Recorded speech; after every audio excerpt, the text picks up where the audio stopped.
রাকিব, আপনি যেমনটি জানতে চাচ্ছিলেন, আসলে আবহাওয়া উত্তপ্ত, তার চেয়ে বেশি উত্তপ্ত বাজার। এই বাজারে যেন আগুন লেগে আছে। সবজি এবং মশলা সবকিছুর, মাছ মাংস সবকিছুর দাম যেন একেবারে লাগাম ছাড়া। এখানে আমি দাঁড়িয়ে আছি পেঁয়াজ রসুন এবং মশলার যে পাইকারি আড়ত, সেই আড়তের সামনে। এখানে পেঁয়াজ 85 টাকার উপরে বিক্রি হচ্ছে। নগদের কাছে সব গ্রাহকই প্রিয়, তাই তো সারা দেশে ক্যাশ আউট চার্জ সবচেয়ে কম। আদা 250 টাকা, রসুন 200 টাকার উপরে বিক্রি হচ্ছে।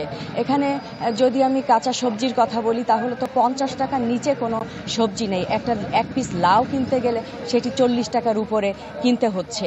পটল, বেগুন সব কিছুর দাম একেবারে লাগাম ছাড়া।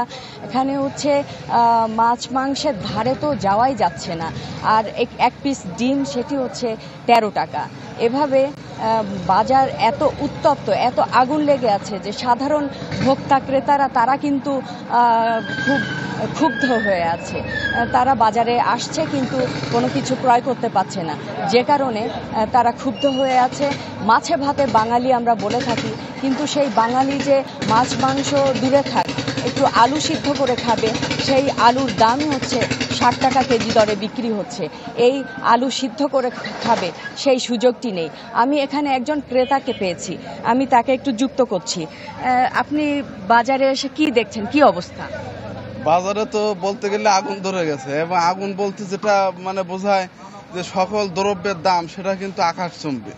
এক কথায় যদি বলি, আমরা যখন শৈশব থেকে দেখছি যে আমাদের বাসায় যখন একটু অনটন শুরু হতো, বা আমরা যখন মাছ মাংস শাকসবজি কিনতে পারতাম না, তখন আমরা অন্তত আলুটা বাসায় থাকতো, মা অন্তত একটু আলু ভর্তা করতো, একটু ডাল রান্না করতো, আমাদের কোনো রকম দিন চলে যেত।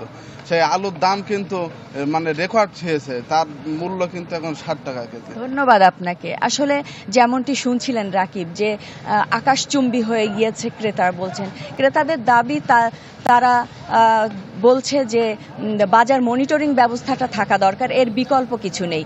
আর এই ছিল বাজার পরিস্থিতির সর্বশেষ। রাকিব। ময়না, আপনাকে ধন্যবাদ। দর্শক, সাতক্ষীরা থেকে নিত্যপণ্যের বাজার দর জানাতে যুক্ত হয়েছিলেন সহকর্মী আমিনা বিলকিস ময়না।